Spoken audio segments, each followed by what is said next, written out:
Hello दोस्तों, आप सभी का बहुत बहुत स्वागत है हमारे चैनल फाइन स्टडी के एक और न्यू वीडियो में। और दोस्तों, आज के इस वीडियो के अंदर हम लोग क्लास 10th इकोनॉमिक्स का चैप्टर 5 जिसका नाम है रोजगार एवं सेवाएं, इसके सभी ऑब्जेक्टिव प्रश्न उत्तर को देखेंगे। तो वीडियो को आप लोग शुरू से लेकर के अंत तक देखते रहिएगा। साथ ही अगर आप लोग चाहते हो कि इसका PDF आप लोग बिल्कुल फ्री में डाउनलोड कर सको, तो उसके लिए आप लोग जाइए नीचे वीडियो के डिस्क्रिप्शन में, वहाँ पर आप लोग को टेलीग्राम चैनल का लिंक मिलेगा, वहीं से आप लोग सभी PDF को बिल्कुल ही फ्री में डाउनलोड कर सकते हो। चलिए हम लोग अपने पहले क्वेश्चन की ओर बढ़ते हैं। पहला क्वेश्चन आप लोगों से पूछा गया है कि सिलिकॉन शहर के नाम से कौन प्रसिद्ध है। महत्वपूर्ण क्वेश्चन है, आप लोग याद रखिएगा। भारत का शहर है बेंगलुरु, जिसको सिलिकॉन शहर के नाम से जाना जाता है। तो ऑप्शन नंबर बी इसका करेक्ट आंसर होगा। अगला क्वेश्चन आप लोगों से पूछा गया है कि नरेगा बनाई गई है। ये भी महत्वपूर्ण क्वेश्चन है, आप लोग याद रखिएगा। नरेगा के जो कार्यक्रम है ये ग्रामीण क्षेत्रों के लिए बनाई गई है, यानी कि ऑप्शन नंबर सी इसका करेक्ट आंसर होगा।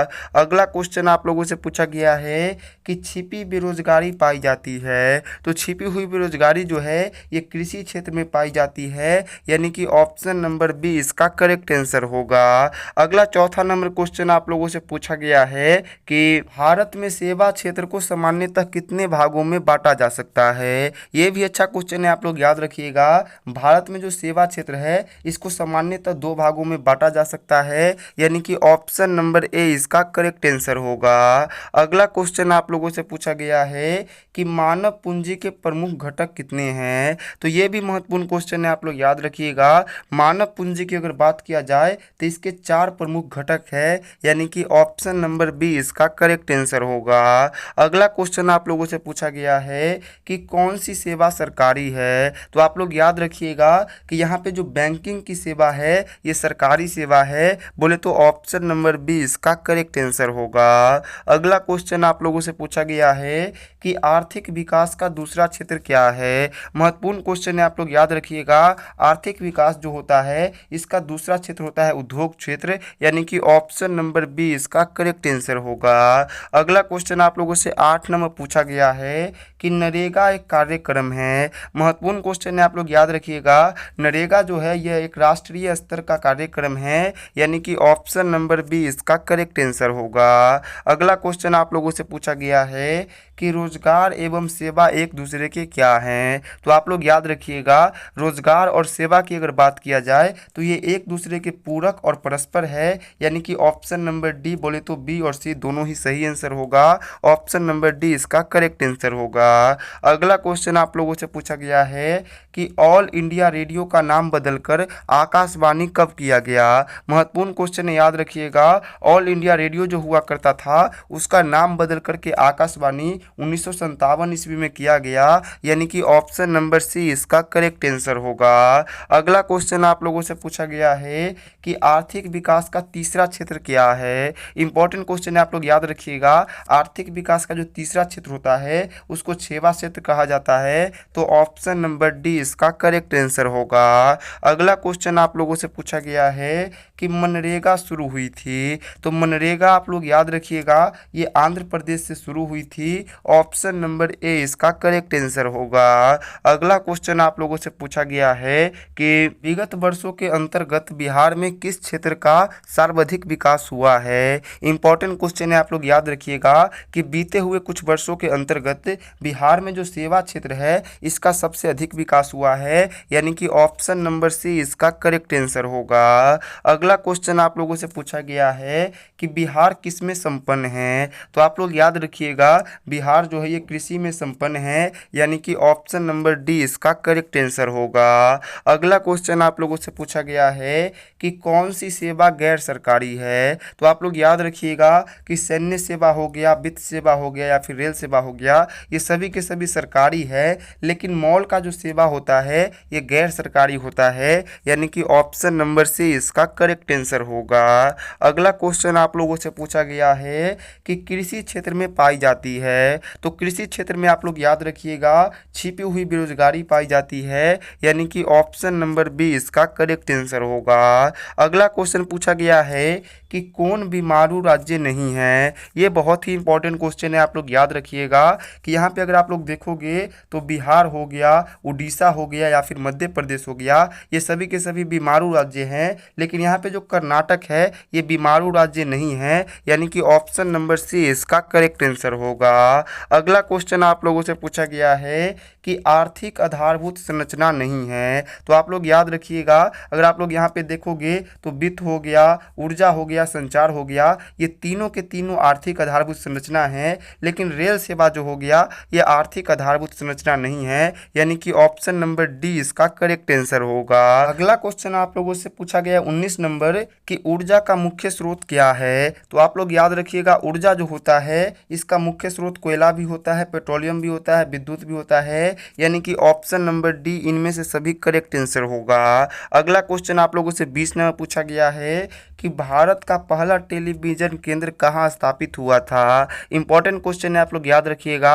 भारत का पहला टेलीविजन केंद्र जो था वो दिल्ली में स्थापित हुआ था, यानी कि ऑप्शन नंबर सी इसका करेक्ट आंसर होगा। अगला क्वेश्चन आप लोगों से पूछा गया 21 नंबर कि एक अर्थव्यवस्था के किस क्षेत्र को सेवा क्षेत्र कहा जाता है। तो आप लोग ध्यान रखिएगा, अर्थव्यवस्था का जो तृतीयक क्षेत्र होता है उसको सेवा क्षेत्र कहा जाता है, यानी कि ऑप्शन नंबर सी इसका करेक्ट आंसर होगा। अगला क्वेश्चन आप लोगों से पूछा गया है कि निम्नांकित में से कौन संचार सेवाओं का अंग है। तो आप लोग याद रखिएगा, समाचार पत्र हो गया, टेलीफोन हो गया या फिर टेलीविज़न हो गया, ये सभी के सभी संचार सेवाओं के अंग हैं, यानी कि ऑप्शन नंबर डी इसका करेक्ट आंसर होगा।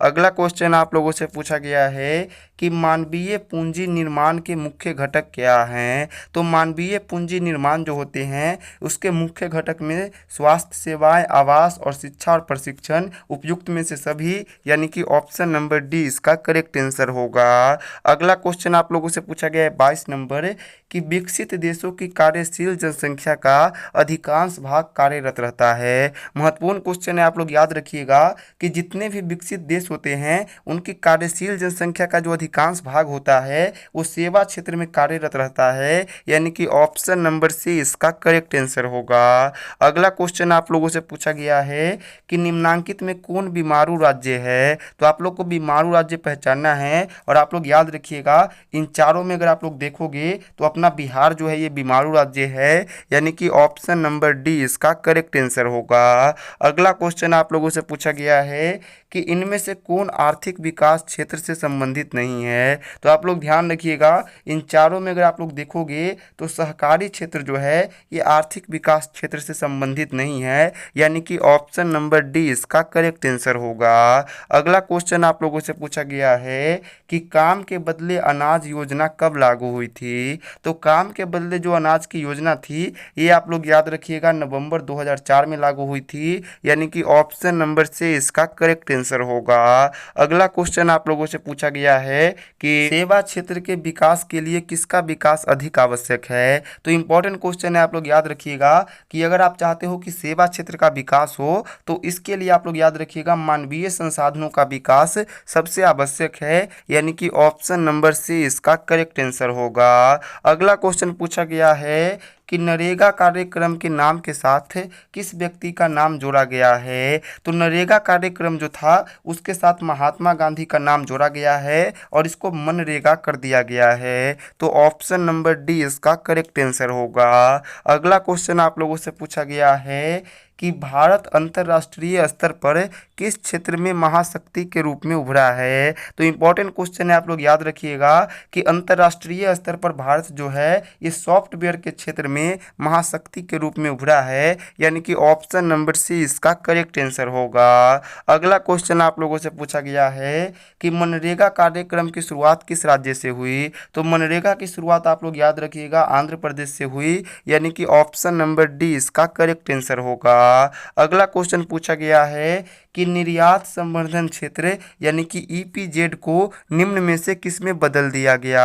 तो ईपीजेड को आप लोग याद रखिएगा विशेष आर्थिक क्षेत्र में बदल दिया गया, यानी कि ऑप्शन नंबर सी इसका करेक्ट आंसर होगा। अगला 31 नंबर क्वेश्चन पूछा गया है कि निम्न में से कौन सी बेरोजगारी कृषि क्षेत्र में पाई जाती है। तो आप लोग याद रखिएगा कृषि क्षेत्र जो होती है उसमें छिपी बेरोजगारी और मैसमी बेरोजगारी दोनों पाई जाती है, यानी कि ऑप्शन नंबर सी इसका करेक्ट आंसर होगा। अगला क्वेश्चन आप लोगों से 32 नंबर पूछा गया है कि प्रधानमंत्री नरेंद्र मोदी ने विमुद्रीकरण की घोषणा कब की। तो नोटबंदी आप लोग को बताना है कि कब हुआ था, और आप लोग याद रखिएगा 8 नवंबर 2016 के दिन नोटबंदी की घोषणा की गई थी, यानी कि ऑप्शन नंबर ए इसका करेक्ट आंसर होगा। अगला क्वेश्चन आप लोगों से पूछा गया है कि सकल घरेलू उत्पाद यानी कि जीडीपी में सबसे कम योगदान किस क्षेत्र का है। तो आप लोग याद रखिएगा जीडीपी जो है इसमें सबसे कम योगदान है प्राथमिक क्षेत्र यानी कि कृषि क्षेत्र का, और सबसे अधिक योगदान है तृतीयक क्षेत्र का। तो यहाँ पे ऑप्शन नंबर ए इसका करेक्ट आंसर होगा।